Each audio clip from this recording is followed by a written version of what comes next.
program TVR 17 bersama saya Negeri Ramadan. Tepat pukul 17 waktu Indonesia Barat, kami hadirkan kepada Anda sejumlah informasi paling baru dan menarik seputar kinerja kegiatan DPR RI yang telah disajikan oleh redaksi TVR Parlemen. Dan pemirsa TVR Parlemen, inilah TVR 17 selengkapnya.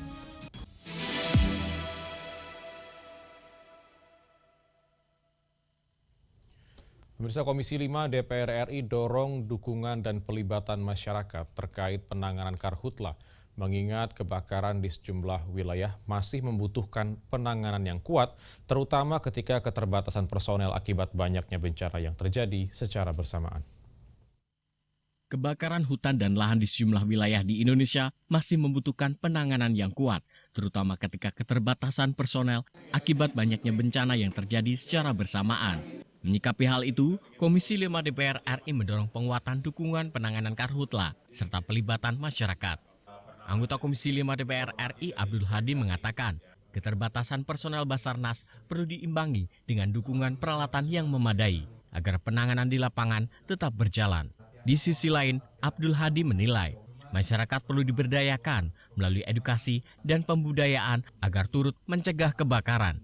Karena ini sangat masif dan masyarakat harus dilibatkan, ya, dan membudayakan masyarakat juga menjadi penting juga agar tidak juga sembarangan dalam terjadinya pembakaran hutan dan segala macam. Dan kami Komisi 5 ini mendorong agar kegiatan kayak BMKG melahirkan hujan buatan dan segala macamnya itu menjadi penting sampai akan ada hujan, karena hujannya adalah bulan November kabarnya, dan ini adalah cukup berat bagi masyarakat. Mudah-mudahan baik untuk masyarakat kita dan pemerintah hadir dalam mengendalikan kebakaran hutan ini. Abdul Hadi menambahkan, pemerintah perlu menjaga konsistensi dalam mengendalikan karhutla melalui koordinasi lintas pihak dan pemanfaatan seluruh sumber daya yang tersedia. Menurutnya, upaya pencegahan juga perlu dilakukan sejak awal untuk mencegah kebakaran semakin meluas. Dari Provinsi Kalimantan Barat, Tegar Aziz, TVR Parlemen melaporkan. Pemirsa, banyaknya kasus konflik agraria di Indonesia yang merugikan para petani. Komisi 3 DPR RI dorong Kepolisian Republik Indonesia mengedepankan asas keadilan dan humanisme dalam penanganan konflik pertanahan. Mengingat masih banyaknya kasus konflik agraria di Indonesia yang merugikan masyarakat khususnya para petani, Komisi 3 DPR RI mendorong Kepolisian Republik Indonesia mengedepankan asas keadilan dan humanisme dalam penanganan konflik pertanahan. Anggota Komisi 3 DPR RI Martin Tumbelaka mengatakan, dalam penanganannya, kepolisian tidak serta-merta mengedepankan tindakan hukum dan penindakan, namun harus membuka ruang dialog dan komunikasi dengan masyarakat. Terlebih, dengan adanya KUHP yang baru, pendekatan yang lebih humanis dinilai menjadi bagian penting dalam penyelesaian konflik di tengah masyarakat. Tentu kami berpandangan langkah-langkah Polri itu sebaiknya dilakukan dengan jangan selalu mengedepankan langkah hukumnya, penindakan hukumnya, jangan. Ini ada KUHP yang baru. Tentu cara-cara humanis kami mendorong untuk pihak kepolisian untuk melakukan langkah itu. Saya rasa masyarakat tentu kalau dilakukan dengan cara humanis, ajak berdiskusi, tentu pasti mereka juga akan welcome, mereka juga akan merasa tenang dengan langkah-langkah yang diambil. Jangan langsung tiba-tiba penggusuran, tiba-tiba naikin tersangka, tiba-tiba jangan. Kami harapkan langkah humanis itu dikedepankan dulu. Apabila ada mafia tanah yang bermain di situ, kami meminta untuk Kabarreskrim dan seluruh jajaran untuk tindak tegas mafia tanah ini. Karena kehadiran mafia tanah ini akan sangat merugikan, akan sangat mengecewakan, akan sangat menyakiti masyarakat kecil. Lebih lanjut, Martin Tumbelaka mendorong agar pihak kepolisian memastikan penyelesaian konflik agraria struktural dilakukan secara adil, humanis, dan tetap memberikan perlindungan terhadap masyarakat kecil. Dodi Muharam, TVR Parlemen melaporkan. Badan Aspirasi Masyarakat DPR RI menerima aspirasi pimpinan daerah Gerakan Pekerja dan Buruh Indonesia Raya Provinsi Daerah Khusus Jakarta yang menyoroti belum terpenuhinya hak pensiun sejumlah mantan pekerja yang dinilai perlu segera mendapat kejelasan dan tindak lanjut melalui DPR RI. BAM DPR RI menerima aspirasi pimpinan daerah Gerakan Pekerja dan Buruh Indonesia Raya, Provinsi Daerah Khusus Jakarta terkait persoalan hak para pensiunan PT Bina Karya BAM DPR RI menyoroti belum terpenuhinya hak pensiun sejumlah mantan pekerja yang dinilai perlu segera mendapat kejelasan dan tindak lanjut dorongan mekanisme kebijakan melalui DPR RI. Ketua BAM DPR RI Ahmad Heriawan menyampaikan aspirasi yang disampaikan akan diurai sesuai substansi dan kewenangan alat kelengkapan Dewan agar dapat didalami bersama pihak perusahaan dan mitra kerja terkait. Itu mereka minta bantuan kepada BAM untuk segera menindaklanjuti supaya mereka segera mendapatkan hak pensiunnya. Untuk mereka ya sangat membutuhkan pensiun tersebut untuk hidup mereka karena mereka ya memang berhak untuk mendapatkan itu. Ya sebagai pensiunan berhak mendapatkan itu dan tentu saja kita akan mendesak PT Bina Karya melalui Komisi 6 nantinya untuk segera Komisi 6 melakukan RTP dengan PT Bina Karya untuk mendesak ya mewajibkan mengharuskan PT Bina Karya segera membayar hak pensiunnya kepada 33 orang. Hak pensiunnya maupun hak kompensasinya. Tentu ketika pensiun mereka kompensasi juga penting. Ahmad Heriawan menambahkan, BAM akan terus berkomitmen menghimpun dan menyalurkan persoalan masyarakat sesuai ranah kewenangannya. Melalui koordinasi antar alat kelengkapan Dewan, aspirasi tersebut diharapkan dapat ditindaklanjuti hingga diperoleh kejelasan serta langkah penyelesaian bagi para pensiunan. Muhammad Esa, TVR Parlemen melaporkan. Pemirsa, donor darah merupakan bentuk kepedulian dan solidaritas kemanusiaan yang sangat berarti bagi masyarakat.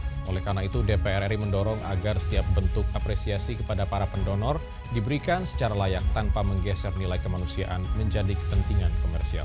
Informasi selengkapnya jangan kemana-mana, tetaplah di TVR 17.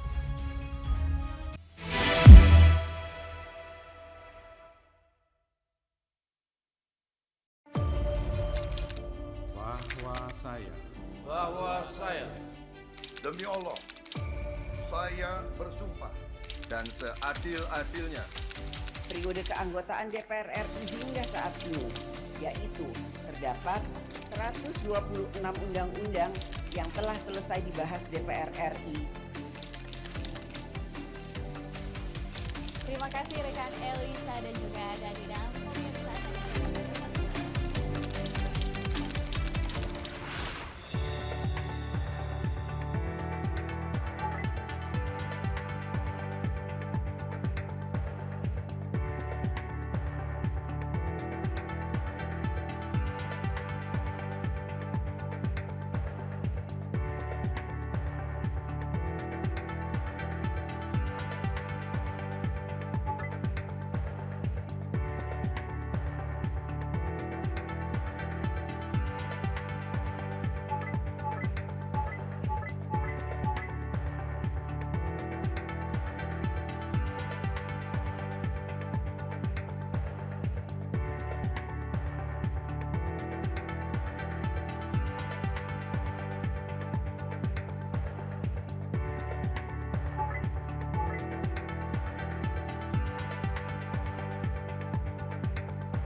Kembali di TVR 17, pemirsa, apresiasi seharusnya menjadi bentuk penghargaan atas ketulusan para pendonor, bukan menjadi transaksi atas daerah yang mereka berikan. DPR RI komitmen dorong sistem donor darah yang berkeadilan, transparan, dan tetap menjunjung tinggi nilai kemanusiaan. Dan mari kita simak liputan mendalam yang telah dikemas oleh tim redaksi TVR Parlemen dalam segmen Lensa Parlemen. Berikut ini.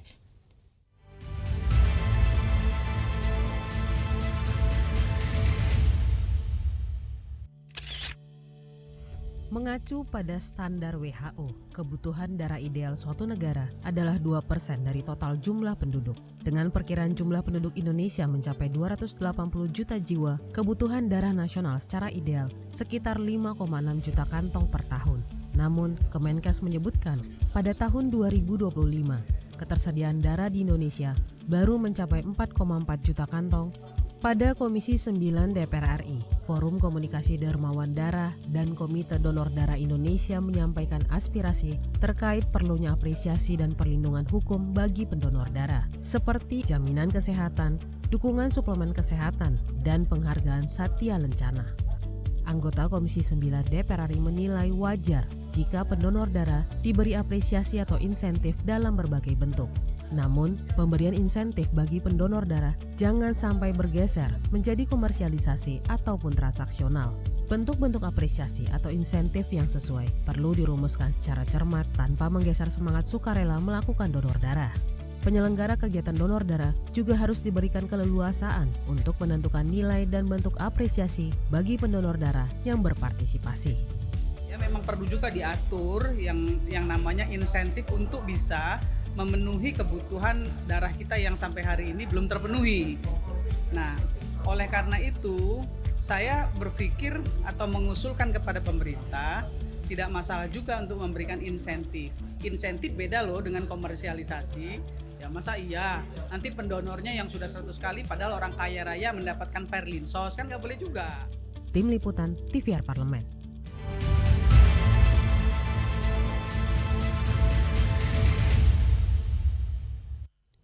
Pemirsa, kebakaran hutan dan lahan masih terus berulang dan kini terjadi lagi di hampir wilayah Sumatera dan Kalimantan. Hal ini menunjukkan antisipasi dini masih perlu dievaluasi secara menyeluruh. Informasi selengkapnya usai jeda, tetaplah di TVR 17.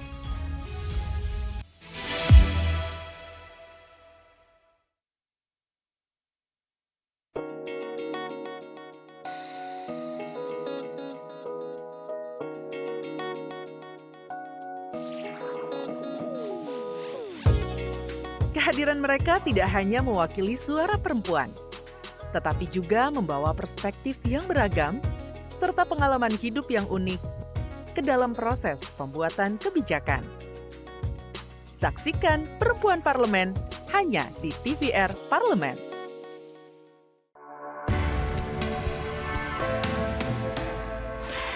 Dari ruang sidang Senayan, Jakarta, menyajikan liputan langsung kinerja DPR RI.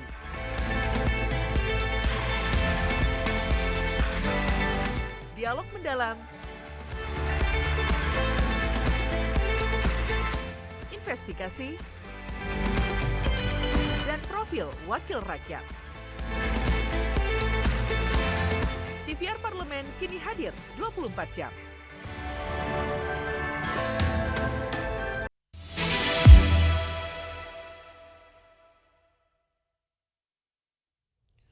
Kembali di TVR 17, pemirsa, Komisi 4 DPR RI dorong langkah yang lebih terukur, mulai dari pemetaan wilayah rawan hingga pembangunan parit sekat berisi air agar api bisa diisolir sebelum meluas. Informasi selengkapnya berikut laporan rekan kami, Zia Ulbar dari Gedung DPR RI Senayan, Jakarta.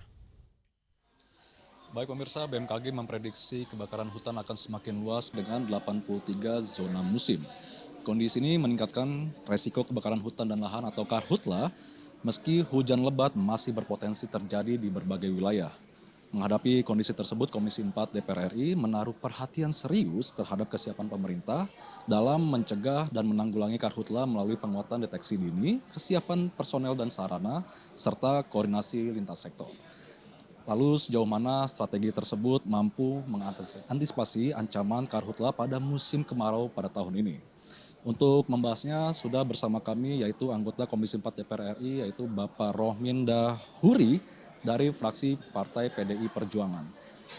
Baik Pak Rohmin, memasuki musim kemarau pada tahun ini, bagaimana Komisi 4 DPR RI melihat kesiapan pemerintah dalam mengantisipasi potensi karhutla ini?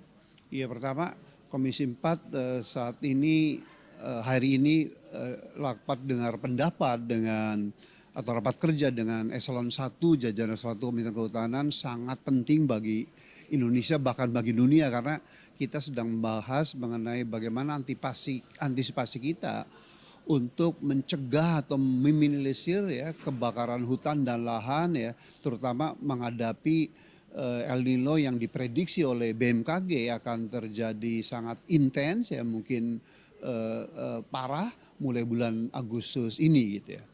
Dan tadi ada good news ya, dari tahun 2015 sampai 2025 ada penurunan angka kebakaran hutan, terutama kita waktu El Nino 2017 kan peak-peaknya tuh tinggi sekali ya, hampir 100.000 hektar. Biasa provinsi yang langganan itu Riau, kemudian Kalimantan Barat gitu ya.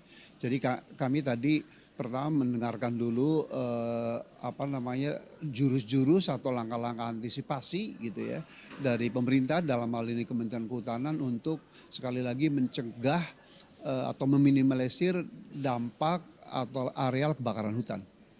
Lantas apa langkah pencegahan nih Pak yang menurut Komisi 4 sendiri harus menjadi prioritas agar karhutla tidak kembali terjadi seperti tahun 2017? Nah itu tadi kami terutama dari fraksi PD Perjuangan sangat menghentak dan warning keras Kementerian Kehutanan, karena sesungguhnya kebakaran hutan kan udah puluhan tahun terjadi, setiap tahun terjadi ya. Kenapa meskipun ada penurunan kebakaran hutan, tapi pada saat El Nino data yang kami lihat itu tetap meningkat itu. Jadi seolah-olah kan kita selalu jatuh di lubang yang sama untuk beberapa kali gitu. Makanya kami tadi genjot benar bahwa langkah-langkah antisipasi itu maupun langkah-langkah kuratif, karena pada dasarnya penanggulangan kebakaran hutan kan dua tuh, ada yang pencegahan atau antisipasi dan istilahnya kuratif gitu ya, memadamkan apinya gitu. Nah kalau saya lihat kinerja tetangga jiran yaitu Malaysia jauh lebih baik daripada kita tuh. Jadi setiap tahun ada penurunan baik dari segi frekuensi maupun dari segi magnitude atau besaran kebakaran hutan. Tadi yang saya lihat dari jurus-jurus antisipasi yang belum dikerjakan seperti yang dikerjakan Malaysia adalah adanya parit sekat itu. Jadi harusnya hutan kita itu, karena kita udah menjadi langganan, ada disekat dengan parit gitu yang berisi air, sehingga kalau terjadi kebakaran itu bisa isolir ya.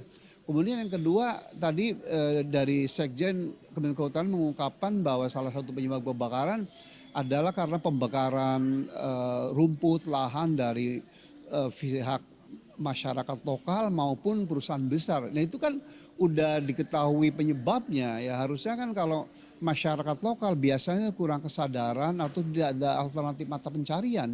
Jadi kami dorong ya jangan hanya bisa mengidentifikasi masalah, harusnya solusinya. Jadi sekali lagi tadi kami sarankan kalau penyebab kebakaran dari ulah manusia itu masyarakat kecil, masyarakat lokal yang karena terpaksa nggak ada mata pencarian, ya dicarikan mata pencarian alternatif. Kalau tidak ada kesadaran, dikasih penyuluhan dan bimbingan. Tapi kalau korporasi besar yang membakar hutan itu berarti greed, itu keserakahan. Itu yang harus dihukum seberat-beratnya supaya ada efek jera. Jadi tadi kami sarankan dari fraksi PD Perjuangan, cara pencegahan itu begitu, harus sampai pada root cause atau akar masalahnya. Ada 3 tadi, kalau masyarakat kecil, masyarakat lokal beri bimbingan dan beri alternatif mata pencarian yang lebih ramah lingkungan. Yang kedua kalau korporasi besar berarti dia itu sengaja atau greed, itu yang harus digebuk gitu, dihukum seberat-beratnya tentunya dengan keadilan. Dan ketiga adalah mungkin kita bisa meladani Malaysia, yaitu membuat parit sekat gitu, dan mereka berhasil gitu. Seperti pembuatan buffer zone gitu Pak ya, pembatas. Yes, jadi di hutan itu ada tekniknya lah, berapa luas itu dibuat parit ya, sehingga tadi kalau terjadi kebakaran itu bisa diesolasir, dan kemudian parit itu kan berisi air, itu untuk menyemprot gitu ya, memadamkan api. Dan secara empirik Malaysia jauh lebih baik performancenya daripada kita dalam hal penanggulangan kebakaran. Jadi buat saya kenapa harus malu untuk benchmarking atau studi banding ya dari negara-negara yang lebih berhasil menanggulangi karhutlatnya atau kebakaran hutan dan lahannya, lalu kita adopt di negeri kita tentunya dengan modifikasi sesuai dengan kondisi lokal kita. Baik, terima kasih banyak Bapak Rohmin Dahuri atas wawancaranya. Mudah-mudahan sebagai bangsa kita akan lebih baik untuk menanggulangi karhutla ini. Amin. Baik pemirsa, demikian wawancara saya dengan Bapak Rohmin Dahuri dari fraksi Partai PDI Perjuangan terkait strategi mengantisipasi ancaman karhutla pada tahun ini. Sekian dari saya Zulbar, kembali ke studio. Dan selanjutnya pemirsa, apa saja yang menjadi sorotan di media online nasional pada hari ini? Usai jeda, tetaplah di TVR 17.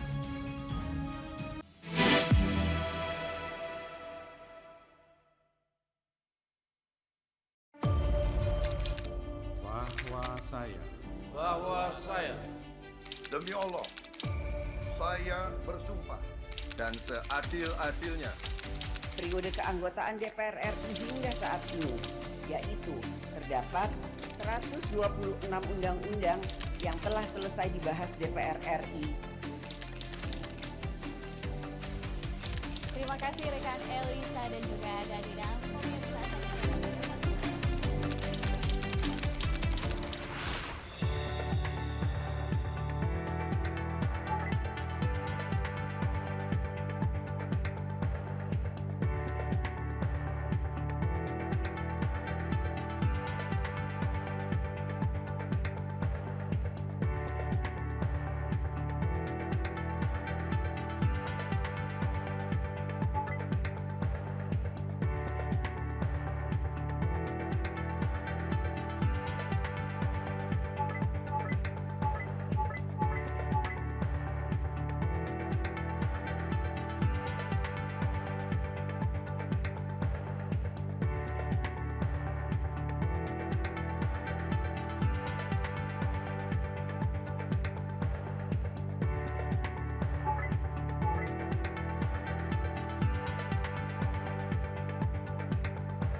kembali di TVR 17, pemirsa, kali ini kita masuk ke segmen media online nasional. Dan mari kita simak isu apa saja yang menjadi sorotan media serta tanggapan dari sejumlah anggota Dewan bersama rekan kami Elisa Purba.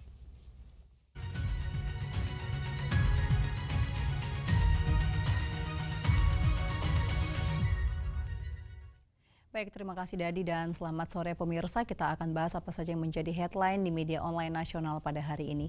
Berita pertama terkait isu yang membahas jangan korbankan anak kurang mampu untuk mendapat pendidikan layak. Mari kita saksikan bersama di layar kaca Anda pemirsa. Di sini ada beberapa media yang menyerukan pendidikan yang layak merupakan hak setiap anak tanpa terkecuali. Ketua Komisi 5 DPR RI Lazarus menegaskan jangan sampai anak-anak dari keluarga kurang mampu justru menjadi pihak yang paling dirugikan karena keterbatasan ekonomi dan akses pendidikan. Negara harus hadir memastikan setiap anak mendapatkan kesempatan belajar yang aman, berkualitas dan setara, sehingga kondisi ekonomi keluarga tidak menjadi penghalang untuk meraih masa depan.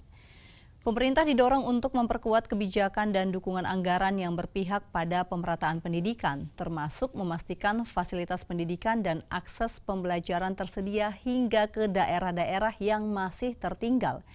Bagi DPR, membangun sumber daya manusia berarti memastikan tidak ada satupun anak Indonesia yang harus mengorbankan cita-citanya hanya karena lahir dari keluarga kurang mampu.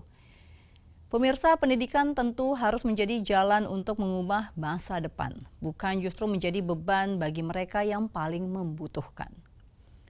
Kita beralih ke berita selanjutnya yang menjadi headline di media online pada hari ini, yakni Lestari Murdijat dorong sistem pendidikan adaptif hadapi ancaman bencana. Mari kita lihat di sini ada beberapa media yang menyoroti terkait dengan anggota Komisi 10 DPR RI Lestari Murdijat yang dorong sistem pendidikan nasional semakin adaptif dalam menghadapi ancaman bencana. Kesiapsiagaan menghadapi bencana harus menjadi bagian penting dalam penyelenggaraan pendidikan, mengingat Indonesia merupakan negara yang memiliki tingkat kerawanan bencana cukup tinggi. Sekolah tidak hanya harus menjadi ruang belajar yang aman, tetapi juga perlu membekali peserta didik dengan pengetahuan dan juga keterampilan untuk menghadapi berbagai situasi darurat. DPR RI menilai penguatan pendidikan kebencanaan perlu dilakukan secara berkelanjutan melalui kurikulum, simulasi evakuasi, peningkatan kapasitas tenaga pendidik hingga penyediaan infrastruktur sekolah yang tangguh bencana. Dan pemirsa, upaya ini penting agar dunia pendidikan mampu tetap berjalan sekaligus melindungi keselamatan peserta didik ketika bencana terjadi. Dengan sistem pendidikan yang adaptif dan berorientasi pada kesiapsiagaan, DPR RI mendorong lahirnya generasi yang tidak hanya cerdas secara akademik, tetapi juga tangguh, sigap, dan memiliki kesadaran terhadap risiko bencana di lingkungan sekitarnya. Itu dia pemirsa yang menjadi headline di media online pada hari ini. Terkait jangan korbankan anak kurang mampu untuk mendapat pendidikan layak, serta Lestari Murdijat dorong sistem pendidikan adaptif hadapi ancaman bencana. Sekian dari saya, Elisa, kembali ke rekan Dadi.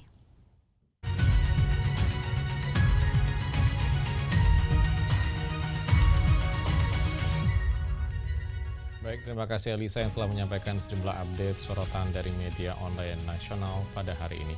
Dan segmen media online tadi sekaligus menutup program TVR 17 edisi sore hari ini. Saya Dadi Ramadan beserta seluruh kru TVR Parlemen yang bertugas mengucapkan terima kasih dan pamit undur diri dari hadapan Anda. TVR Parlemen, Referensi Indonesia. Selamat sore.